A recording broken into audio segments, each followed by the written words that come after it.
कुछ ऐसा करना था which can also make difference. Common law admission test तो 5 लाख बच्चा हर साल अपियर होता है। इसलिए एक आंटी मिली, उनके साथ साइबर फ्रॉड हो गया। तो आप जब उनकी प्रॉब्लम सुनते हो तो बड़ा ऐसा लगता है कि यार मैं क्या कर दूं इनके लिए। हम सोच रहे हैं लीड बैकग्राउंड में बैठ के that there are no dowry cases. एक इंटर्नशिप को लेने के लिए इजीएस्ट तरीका ये है कि how is the actual court room different from what is shown in our Bollywood movies? Different भी है जो बॉलीवुड में दिखाते हैं। उस परमात्मा के साथ जिन्होंने हमें क्रिएट किया है Exactly. उसके साथ उस वननेस को फील करो।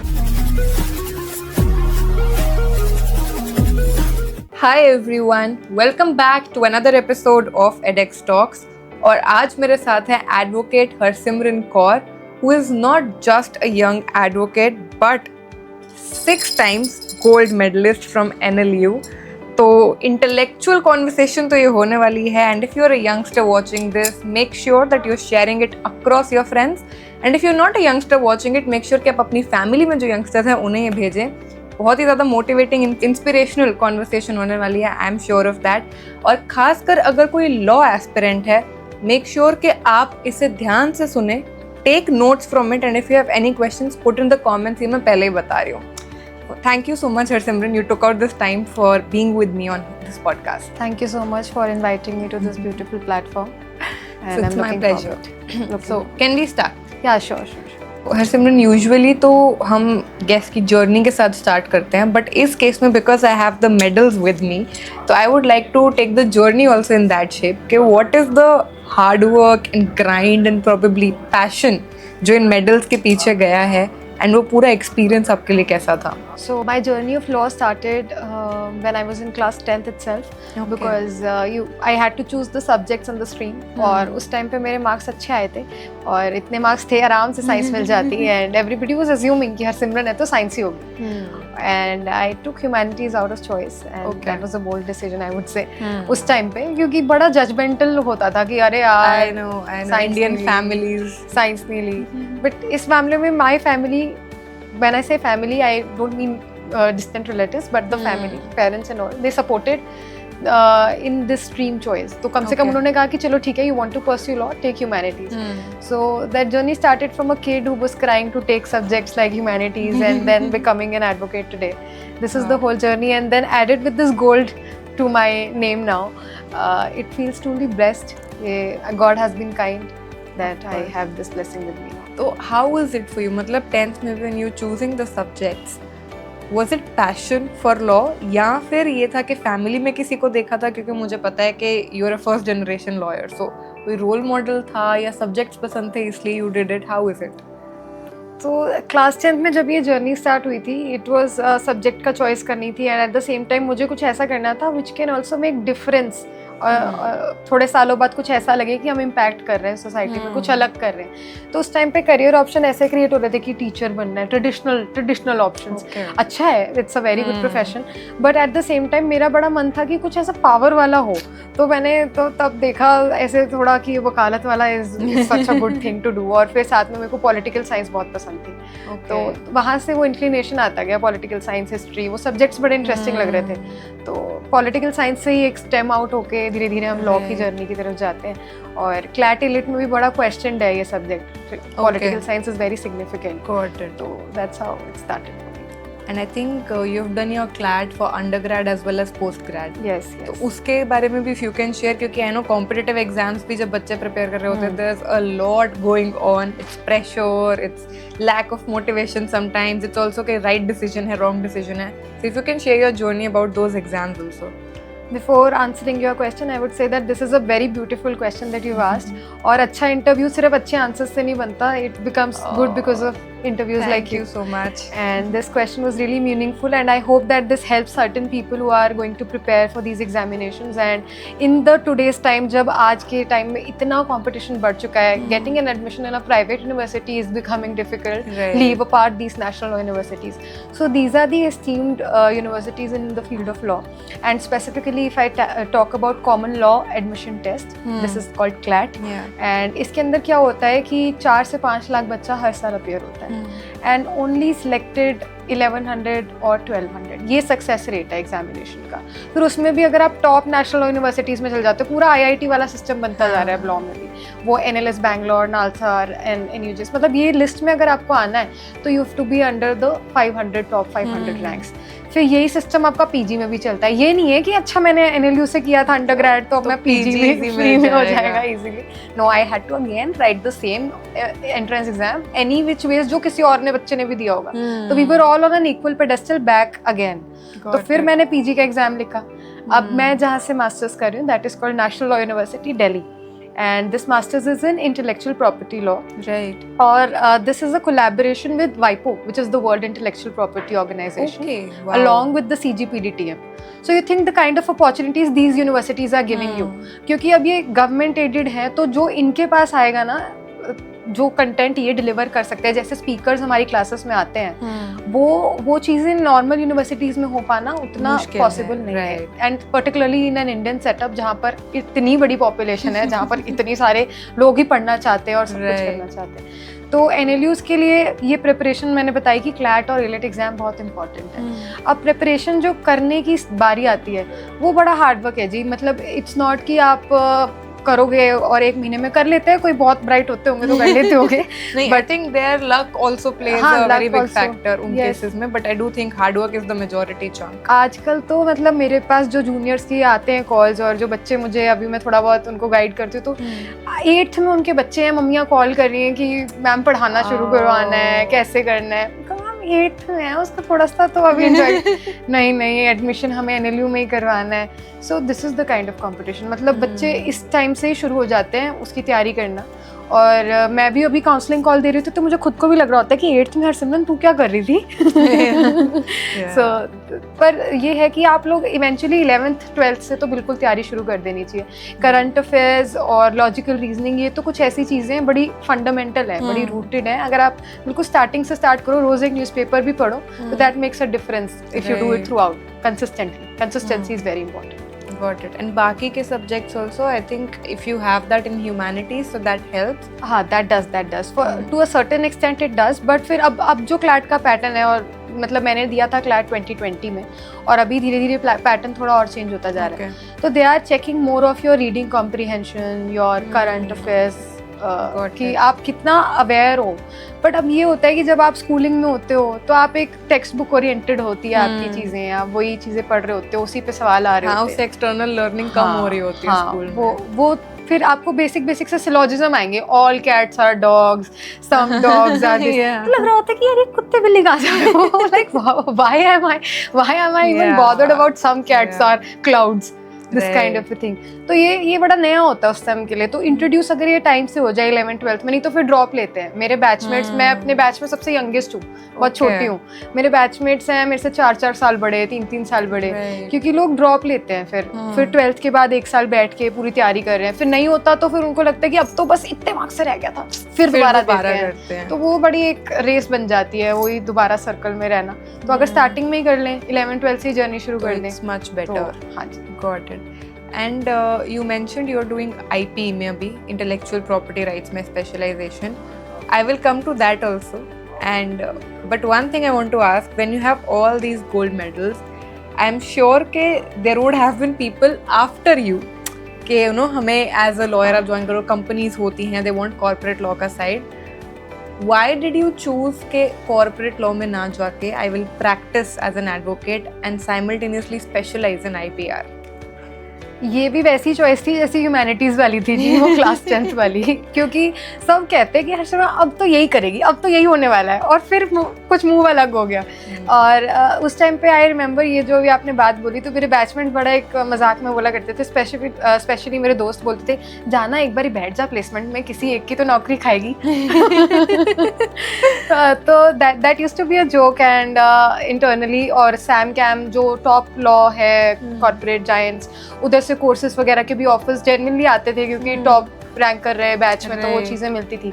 बट फिर वही वाला क्वेश्चन जो मैं क्लास 10th में खुद से पूछती थी कि यार मुझे लार्जर इम्पैक्ट करना है। फिर कॉर्पोरेट में जाओगे तो you become like another person who is doing a corporate job, that essentially आपका जो लॉयरिंग स्किल है, जो आपका आर्ग्यूमेंट है, वो बहुत कम आता है कोर्ट रूम में.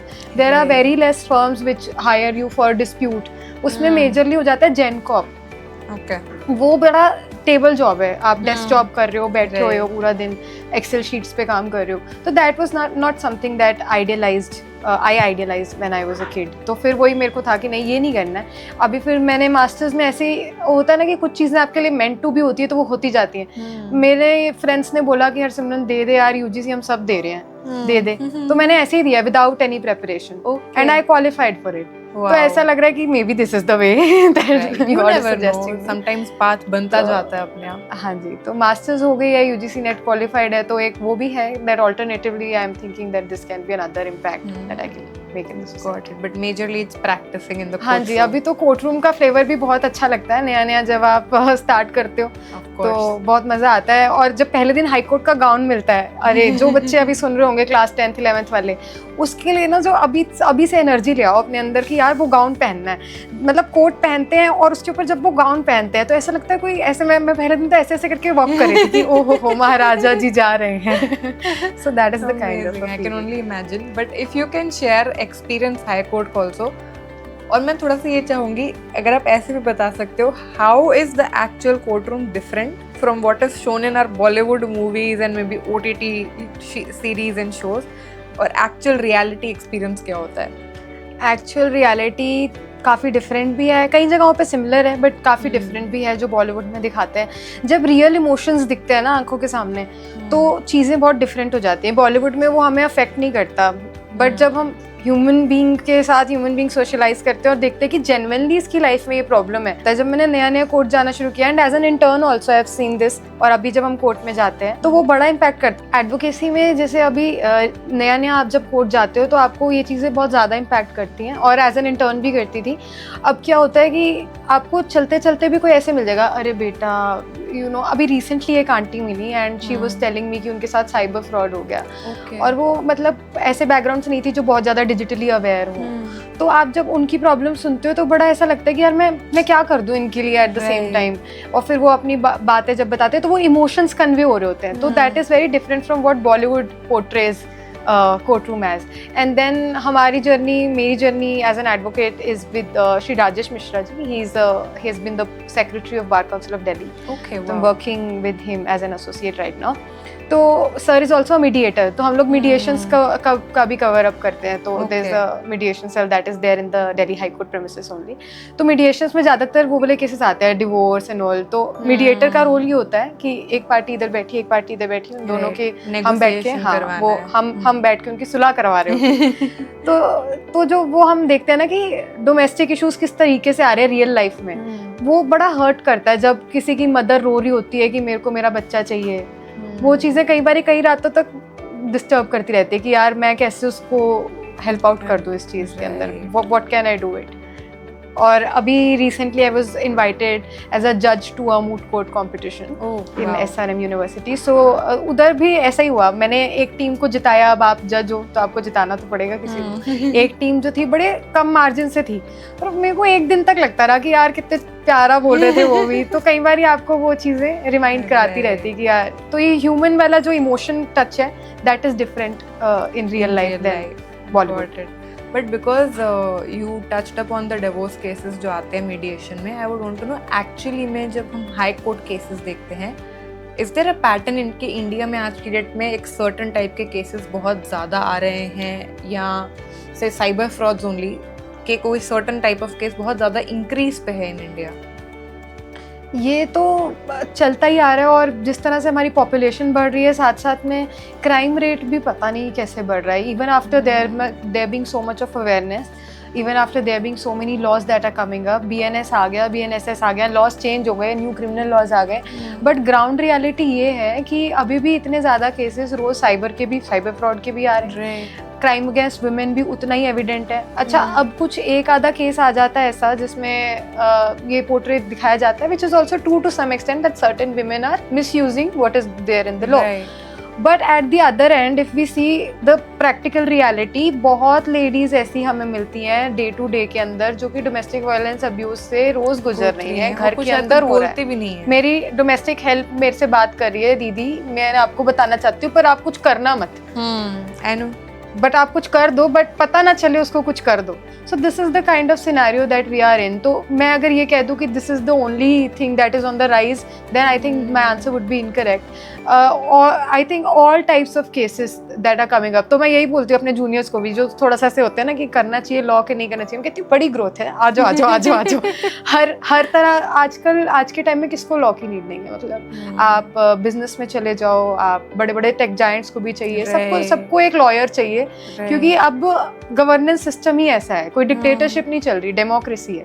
तो आपको अगर लॉ ही नहीं पता कंट्री का तो आप कैसे करोगे काम आगे? True that. ऑल्सो एक चीज और Simran, when I look at these medals I know कि इसके पीछे बहुत एफर्ट गया है, but was your student life literally like कि सिर्फ पूरा टाइम पढ़ना? क्योंकि हम तो वैसे ही लॉयर्स को कहते हैं कि वो पूरी लाइफ पढ़ते ही रहते हैं, तो जब इतने मेडल्स लाने हो और उस फील्ड में इतना अपने आप को कहते हैं ना टॉपर्स वाली कैटेगरी में लाना हो, तो how much study goes into it? Do you have time left for other things as well? अच्छा, तो पहले तो ये बताना चाहती हूँ कि ऐसा कोई इंटेंशन नहीं था कि पढ़ रही हूँ इसलिए कि मेरे को मेडल मिलेंगे। ये आ गया, that was a by product. पढ़ती इसलिए रही क्योंकि मजा आ रहा था। सीधी बात है, मुझे तो म्यूजिक लग रहा था लॉ, मतलब मैं पढ़ती थी तो मुझे लगता था अरे वाह क्या लिखा है, अच्छा इसको कनेक्ट करके देखते हैं इसको, मतलब so there is an interlinking that happens and I think young lawyers and people who are from law background would understand what I mean. कि जब हम कॉन्स्टिट्यूशन भी पढ़ते हैं और साथ में जब हम उसको कॉन्ट्रैक्ट लॉ के साथ लिंक करना सीख जाते हैं तो ऐसा मजा आता है ना लॉज को पढ़ने में, और फिर वो लाइब्रेरी में जाके अपने फ्रेंड्स के साथ बैठे रहना, that was a fun part. But at the same time I have also had a lot of different funs in my law journey, and apart from that music has always been a constant and that is there since childhood. Wow. तो मेरा अपना band रहा है college days में। Wow. That was by the names of Harsimran's Collective and I was the lead singer of my band. तो मजे भी बहुत किए हैं। Did you ever consider making music your career?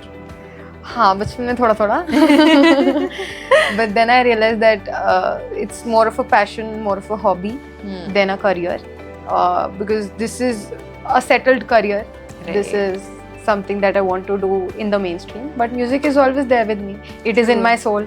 It will be there. बुढ़ी भी हो जाऊंगी तब तक भी रहेगा ही। नहीं, for sure. I understand how music goes on with your life. And one another question है सिमरन,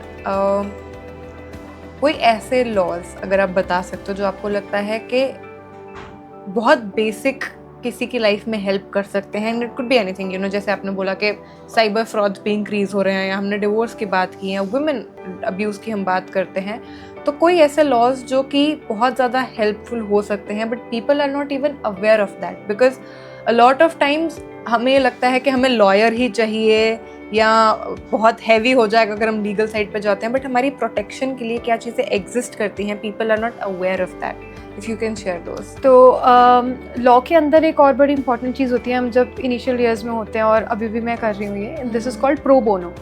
Pro bono is that you go and serve the people who require without taking any financial support from them, or without taking any money. तो हम जब first second year में थे तब हमने pro bono club join कर लिया, मेरे फ्रेंड्स, लीगल सर्विस कमेटी होती है कॉलेज के अंदर. फिर थर्ड फोर्थ ईयर में थे तो ऐसे डिस्ट्रिक्ट्स में जाना शुरू किया, वहाँ देखा कि ग्रास रूट लेवल पे चीज़ें क्या है, और मैं बड़ी शॉक थी ये देख के कि हम सोच रहे हैं लीड बैकग्राउंड में बैठ के that there are no dowry cases, why is there a dowry prohibition act 1961 anymore, is it even relevant, कहाँ हो रही है अब डाउरी, क्या हो रहा है. जो हम उधर गए तो उधर तो मतलब the situation was such that everybody was into this practice. Yes, they were very willing and very accepting. yes, and they were not even aware कि ऐसी कोई legislation भी exist करती है, ये गलत भी है, वो उनको ये भी नहीं पता कि ये गलत भी है. तो फिर जब हमने उधर जाके अपने लेक्चर्स लेने शुरू किए, बोर्ड वगैरह अपना लेके गए, समझाना शुरू किया, तो this is like a very fundamental law for one, that dowry prohibition act, then protection of domestic violence act. when I'm using these legislations, मेरे कहने का मतलब ये नहीं है कि अब आप स्टैचूट को पकड़ के एक एक सेक्शन को समझो, बट आप बस इतना समझो कि इसकी जिस्ट क्या है इस लॉ की, ताकि आपको ये पता हो कि एटलीस्ट ये मेरे राइट्स हैं. Exactly. Protection of from sexual harassment of women at workplace. Right. At least you are aware that there is a legislation like this. There is a legislation on labor laws. Labor laws पे अभी नए code आ रहा है, तो वो चीजें अगर पता होगी तभी तो आप अपने एम्प्लॉयर को कह पाओगे ना that this is not right, what you're doing is an infringement of my right and I can sue you. ये कॉन्फिडेंस आप में तभी आएगा. थोड़ा सा एक लीगल अवेयरनेस चाहिए इसके लिए. अगर एक स्टैट्यूट पे हम लिमिट कर दें तो फिर तो वो बड़ा स्पेसिफिक आंसर हो जाएगा. कॉन्स्टिट्यूशन की एक ब्रॉड नॉलेज सबको होनी चाहिए. आप इंडिया में रह रहे हो, आपको ये तो पता हो कि इसका फ्रेमवर्क क्या है. मतलब बड़े बेसिक सी चीज़ है कि प्रीएम्बल है, एक छोटा सा इतना सा प्रीएम्बल है. और जब हम इंटरनेशनल स्टूडेंट्स के साथ बैठते हैं मेरे अभी मास्टर्स के अंदर, बिकॉज इट्स कोर्स फ्रॉम वाइपो, तो इस वजह से वहाँ पर हमारा कोर्स ऐसा है कि पढ़ाने वाले फैकल्टी भी बहुत सारी बाहर से आती है और बैचमेट्स भी बहुत सारे इंटरनेशनल स्टूडेंट्स हैं. तो उनके वहाँ पे ना हर किसी को पता है ये सब चीज़ें. They are very clear about it. उनको प्रीएम्बल पता है, उनको अपने बेसिक राइट्स पता है. तो ये वाली थोड़ी सी ग्रासरूट लेवल अवेयरनेस है ना, जो बेसिक चीजें हैं कि अच्छा फंडामेंटल राइट ऑफ लाइफ कितना बेसिक राइट है. फ्रीडम है हमारे पास, freedom to speech and expression, कितना बेसिक सा राइट है. मतलब आप तभी तो एक्सरसाइज करोगे, तभी तो बोलोगे कि मैं अपनी बात आगे रख सकती हूँ when I know about it. Exactly. तो कुछ बिल्कुल फंडामेंटल चीजें हमें पता होना चाहिए. अब मोटर व्हीकल एक्ट है, ऐसे मुझे किसी ने रोक लिया और मैं डर गई कि मुझे रोक लिया, मैं क्या करूँ. बट अगर आपने थोड़ा सा पता होगा, बैकग्राउंड में चीजें होंगी. और आज के टाइम पे तो channels like yours, they spreading so much, they are contributing so much to the society. I was saying that my motto is, and you are at such a young age, I think we are almost of the same age. या we are of the same age. And you doing this work speaks to itself कि यार मतलब जब ऐसी चीजें आपके पास internet पे फ्रीली अवेलेबल है, कोई चार्ज नहीं है आपकी वीडियो को देखने का, तो आप देखो यार, कंटेंट फ्री है. बहुत बहुत बहुत लेजिस्लेशंस के ऊपर चीजें ऑलरेडी डली हुई हैं. तो उसमें बस छोटे छोटे वीडियोस में उन्होंने ये बताया हुआ है कि अच्छा ये आपके राइट्स होते हैं. एग्जैक्टली. आप बस वो देखो. अच्छा मैंने राइट्स वर्ड बहुत बार बोल दिया है, पर राइट्स के साथ ड्यूटीज भी आती हैं. तो फंडामेंटल ड्यूटीज भी साथ रीड कर लेना अगर फंडामेंटल राइट्स पढ़ोगे तो. बिल्कुल नहीं. बट इस पे एक और फॉलोअप क्वेश्चन, क्योंकि हम लोगों के प्रोटेक्शन के बारे में बात कर रहे हैं. 2 थिंग्स, 2 पर्सपेक्टिव से मैं यहाँ पर बोलूँगी. एक, जब हम इंडिया में लॉ की बात करते हैं, अ वेरी कॉमन प्रॉब्लम और परसेप्शन जो हमारे दिमाग में आती है कि सालों साल केस चलने वाले हैं. It's going to be a slow process, because of the structure that we have. On the other side when I see, because right now मैं सिंगापुर में हूँ, तो मुझे वहाँ पे पता है कि वहाँ पे ऑनलाइन पोर्टल्स भी होते हैं जहाँ पे आपको लॉयर की ज़रूरत भी नहीं है. आपको लॉयर की फीस नहीं पे करनी है, आप बस जाते हो, अपनी कंप्लेंट फाइल करते हो, एंड द प्रोसेस हैपन्स. क्या हमारे पास इंडिया में भी कुछ ऐसे पोर्टल्स हैं जहाँ पे लोगों को लॉयर की फीस नहीं चाहिए, उनको सालों साल केस नहीं लड़ना, बट वो अपनी प्रोटेक्शन ले सकते हैं? सो इंटरेस्टिंगली ये पोर्टल्स हैं और एग्जिस्टिंग मैकेनिज्म है इसके ऊपर भी. और 89 CPC में दिया है कि ऑल्टरनेटिव डिस्प्यूट रेजोल्यूशन मैकेनिज्म्स को भी हम लोग यूटिलाइज करें. और मैंने जो मीडिएशन की बात की, this is one of the alternate dispute resolution mechanism. So traditional setup तो हो गया जी, आप कोर्ट गए, आपने अपना केस पूरा लड़ा, सालों साल लड़ा. बट इसके अलावा alternative dispute mechanism as it suggest from the name itself, उसके अंदर आर्बिट्रेशन आता है, नेगोशिएशन आता है, मीडिएशन आता है. So these are a before step from the litigation. But कई बार क्या हो रहा है कि ना तो इसके बारे में अवेयरनेस है, बिल्कुल, और ना तो बंदे ये करना चाह रहे हैं. उनको लग रहा है कि हम तो वही वाला कोर्ट रूम सेटअप जाएंगे, बदला लेंगे, बताएंगे तेरे को ऐसा किया. बट इफेक्टिव बहुत ज़्यादा है ये मैकेनिज्म. अगर आप नेगोशिएशन का सक्सेस रेट देखो, मीडिएशन का सक्सेस रेट देखो, इतने शॉर्ट स्पैन के अंदर आपका डिस्प्यूट रिजॉल्व हो गया. पार्टीज दोनों जब सामने टेबल पे बैठ गई. Not necessarily this is not a successful mechanism for criminal cases. Obviously the crime is against the society and you will have to go through the traditional way. But civil disputes जो कि आज के time में इतने ज़्यादा हैं, property matters, ये सब चीज़ें तो आप टेबल पे बैठ के सॉल्व कर सकते हो. कॉन्ट्रैक्ट के रिलेटेड आपका कुछ है अगर डिस्प्यूट, तो आप तो वो अगर एक 7 पार्टीज को बिठा दोगे तो आधी प्रॉब्लम तो वहीं सॉल्व हो जाएगी. इसके अलावा जैसे लोक अदालत है, अभी मतलब मेरे फ्रेंड्स मुझे चलान वगैरह के लिए बड़ी छोटी छोटी, मैं कहती हूँ कि ये तो ऑनलाइन ही हो जाएगा. तो उसके लिए अभी ऑनलाइन पोर्टल्स भी हैं, और घर बैठ के भी शाम को भी हम वकील काम कर रहे होते हैं, और छोटा छोटा लोक अदालत के अंदर किसी का चलान वगैरह है तो वो सब चीज़ें भी देखते रहते हैं. तो there are mechanisms, but it is on the way of development. और अभी चीज़ें डेवलप और हो रही हैं. अभी धीरे धीरे ये नेगोशिएशन मीडिएशन का इतना ट्रेंड शुरू हुआ है कि पार्टीज इस पे इफेक्टिवली रिलाई कर रही हैं और आ रही हैं. तो एक तरफ हमारा लीगल इंफ्रास्ट्रक्चर भी बन रहा है, बट साथ में उतनी ही अवेयरनेस भी चाहिए ताकि वो इंफ्रा यूज कर पाए लोग. Got it. another aspect you mentioned अभी about the internships और जो भी clubs वगैरह के through भी you went. Can you share for the students कि internships वगैरह का experience भी within law कैसा होता है, खासकर आप national university से हो, so people look forward to that, right? How does that work? तो थोड़ा सा इजी ज़रूर हो जाता है जब आप नेशनल लॉ यूनिवर्सिटी से होते हो कि कहीं पे इंटर्नशिप लेना, बिकॉज आप अप्लाई करते हो और फिर वो देखते हैं कि बच्चा कौन सी यूनिवर्सिटी से है, तो आपका बैकग्राउंड ज़रूर देखा जाता है इंटर्नशिप्स में. बट एक इंटर्नशिप को लेने के लिए सबसे सिग्निफिकेंट तरीका ये है, ईजीएस्ट तरीका ये है कि आप कॉन्स्टेंटली पीछे रहो उसके जिससे इंटर्नशिप लेना चाह रहे हो. At least put follow ups. This is what I suggest to my juniors also. So I have done an internship at National Center of Law and Administration, Labasna, जहाँ पे IAS officers की ट्रेनिंग होती है. तो बड़ा ये एक क्वेश्चन होता था कि अरे दीदी आप लबासना चले गए, हाउ. तो it is only because I was constantly looking for it. थोड़ा सा सर्च करना पड़ता है, थोड़ा सा एक्टिव होना पड़ता है. तो ये नहीं कि अब आपकी इंटर्नशिप ब्रेक आई है आप तब भी जाग रहे हो कि अब मेरे को इंटर्नशिप के लिए अप्लाई करना है. वो थोड़ा सा बिफोर हैंड एफर्ट है. Within the semester itself, while you are pursuing your semester 1, 2, 3, whatever semester you're into, while that time before entering into semester 4, let's say if you're in semester 3, you are ready with the places that you want to apply for. और फिर आपकी application भी ready होनी चाहिए, आपका CV भी ready होना चाहिए. तो वो प्रॉम्प्टनेस अगर आपके अंदर है तो internships are very important. मतलब this cannot be undermined, specifically in a very practical field like law. मतलब अगर आप कोर्ट में गए नहीं, ये तो बबली बात होगी, खाली स्विमिंग को मैंने बुक्स में पढ़ लिया और फिर मुझे कोई पूल में धक्का दे देगा तो फिर तो मैं डूबूंगी. बिल्कुल. तो कोर्ट में अगर आप गए नहीं तो पहली बार तो आपको कोर्ट जाने में लगेगा कि कहाँ आ गए. एग्जैक्टली. अपनी जगह में ही आके थोड़ा सा डर लगेगा कि ये क्या हो रहा है, क्योंकि बिकॉज आप अगर डिस्ट्रिक्ट कोर्ट से स्टार्ट करते हो तो आपको पुलिस ऑफिशियल्स भी बहुत दिखेंगे. मतलब इंडिया में तो वो एक ट्रेडिशनल सेटअप है ना, आप कॉन्विक्ट्स को आते हुए देख रहे हो, उस समय तो अक्यूज्ड होते हैं तो उनको ले जाने का तरीका बड़ा अलग होता है. ग्लव्स वगैरह पहने हुए हैं, किस तरीके से उनको पकड़ के ले जा रहे हैं, कहीं पे ब्लाइंड फोल्ड किया हुआ है किसी को. तो वो चीज़ें जब आप फर्स्ट ईयर में होते हो तो आप देख रहे होते हो तो नया एक्सपीरियंस होता है. तो वो करना बड़ा ज़रूरी है. आप फर्स्ट ईयर से ही अगर शुरू कर दोगे इंटर्नशिप करना, और डाइवर्स होनी चाहिए इंटर्नशिप, एक जगह पे नहीं होनी चाहिए कि खाली मैंने ये एक्सपोजर को ही कर लिया. ठीक है आप स्पेशलाइज करो, बट इनिशियल ईयर्स इसलिए होते हैं कि आप एक्सप्लोर भी करो. Of course. तो रिसर्च सेंटर्स में इंटर्नशिप करना, जैसे centre for women and law is one place that I have interned under. Then जहाँ पर आप इसके अलावा एडवोकेट्स के पास तो आप कर ही रहे हो, इसके अलावा कॉर्पोरेट भी एक बार ट्राई करके तो देखना ही चाहिए कि मुझे कहाँ पे जाना है eventually. And corporate page you of well. मतलब अगर आप रो रहे हो, थक रहे हो कॉर्पोरेट की जॉब करके, तो आपके पास आंसू पोंछने के लिए पैसे होते हैं.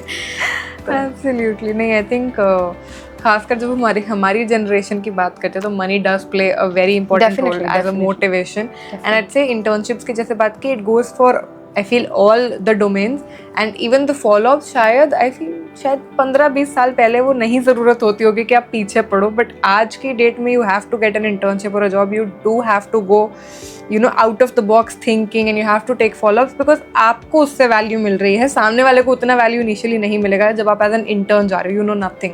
सो if you have to gain value, you have to put in that extra effort for it. और कोविड के बाद तो चीज़ें बहुत ईजी हो गई हैं और सिंपल हो गई हैं. मतलब आपको कोई ऑनलाइन कोर्स करना है, अब कितना ईजी एक्सेस है आपके पास. मतलब platforms are giving courses like anything, और हर दिन कोई ना कोई कॉन्फ्रेंस, कोई ना कोई सेमिनार हो रहा होता है. एग्जैक्टली. आपको बस एक जूम कॉल अटेंड करनी है और आपकी लाइफ में कुछ एक नया ज्ञान ऐड ऑन हो जाता है. तो ये कोविड ने हमें दे दिया है कि उसके बाद ऑनलाइन सिस्टम्स इतने डेवलप हुए हैं, तो इंटर्नशिप्स भी सिमिलरली थोड़ी इजी हो गई हैं. अब तो मेरे फ्रेंड्स ऑनलाइन इंटर्नशिप भी कर रहे होते हैं, डिस्टेंट इंटर्नशिप की. They are in the law school, they have their semester going on, पर साथ में वो शाम को काम कर रहे होते हैं कुछ ना कुछ. तो that is also another thing that is remote work internship. हाँ, we can see that. yes, but they are working online for the firm and all. So this is also there. Got it. So to wrap up the video, Harsimran, हमारा ritual होता है कि हम कैसे एक message लेते हैं, and it can be anything. Like message हम कहते हैं कि ज़रूरी नहीं है इंडस्ट्री या किसी का, जनरल मैसेज जो आप देना चाहते हो हमारी ऑडियंस को. तो मेरा फुल नेम है हरसिमरन कौर सेठी एंड आई एम अ सदारनी. तो मेरी जो इंस्पिरेशन आती है ना वो गुरु ग्रंथ साहिब जी से आती है. तो अगर मैं ये मेंशन किए बिना इस इंटरव्यू को एंड कर दूँ तो बड़ा इनकम्प्लीट हो जाएगा. इस एक गुरबानी की तुक पे मेरी पूरी लाइफ बेस्ड है और मेरी पूरी जर्नी बेस्ड है, विच कम्स अप एज मन तू ज्योत स्वरूप है, अपना मूल पहचान. So the biggest problem with the youth of today is that we are not realizing who we are. True. Self realization is somewhere missing. The True. Essence of what we are. अगर हम अपने आप को ही realise कर लें कि हमारे अंदर कितना पोटेंशियल है, इट्स नॉट बिकॉज कि मेरे पास गोल्ड मेडल्स हैं तो शायद मेरा कुछ लाइफ में मैं बहुत अच्छी हूँ और कोई और नहीं है. मतलब everybody can be like this and anybody can be like this. बस हमें अपने इनर पोटेंशियल को रिकॉग्नाइज करने की नीड है. जो रिकॉग्नाइज कर लेगा. कितनी सिंपल सी बाणी है जपजी साहब में, इतनी सिंपली बाबा जी बोल रहे हैं, मन जीते जग जीत. You conquer yourself and you conquer the world. So this is a very simple pathway that Gurbani provides. तो अगर आप जिस भी रिलीजन से हो, अगर आप अपनी कल्चरल वैल्यूज में रूटेड रहते हो, उस कम्युनिटी के साथ कनेक्ट में रहते हो, तो आप एक कंपोजर भी फील करते हो, सेटिस्फैक्शन फील करते हो. बिल्कुल. क्योंकि खाली सक्सेस का ये पैरामीटर नहीं है कि मैंने आज कितने पैसे कमा लिए. एब्सोल्युटली. मेरे को लगता है सक्सेस का पैरामीटर सबसे बड़ा है कि सुकून कितना कमाया, मेरी लाइफ में मैं सेटिस्फाइड हूँ या नहीं. How my family is feeling about it. Exactly. You have to see the entire picture. So if in the larger picture you feel that all I've done is good. Nanak naam chढ़दी कला तेरे पाने सर्बत दा भला. क्या बात है. Beautiful. You keep that Nanak's naam with you. You keep that oneness feeling with you. And I think that is the message that I want to give. And this message is applicable to everyone. Of course. It's not that only youth finds it relevant. आप जिस time पे भी realise कर लो अपने अंदर की potential, किसी भी एज में आप हो, आपको आज पता चलता है कि यार मैंने इतने साल से तो ये कर दिया, तो क्या हो गया, अभी आने वाला टाइम तो संभालो. आप सवारे मैं मिले सुख होए. So this can just go on and go on. I am so inspired by Gurbani. तो आप जिस भी अपने रिलीजन से, अपनी कम्युनिटी के साथ कनेक्ट हो, उस परमात्मा के साथ जिन्होंने हमें क्रिएट किया है, Exactly. उसके साथ उस वननेस को फील करो. तो I think that makes a lot of difference. and thank you. इसके बिना genuinely ये वीडियो इनकम्प्लीट होती. Thank you so much for watching the video. I am sure कि ये वीडियो बहुत इंस्पिरेशनल रहा है बहुतों के लिए, खासकर लॉ एस्पिरेंट्स जो हैं.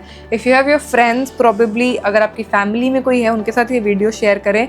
कोई स्कूल गोअर्स बच्चे हैं, उनके साथ ये शेयर करें. Sometimes kids don't even know all these nitty gritties कैसे वर्क करती हैं. एंड अगर आपके और कोई क्वेश्चंस हैं, put them in the comment box. We will ensure to address them. Do like the video, subscribe to the channel and stay tuned for the next episode.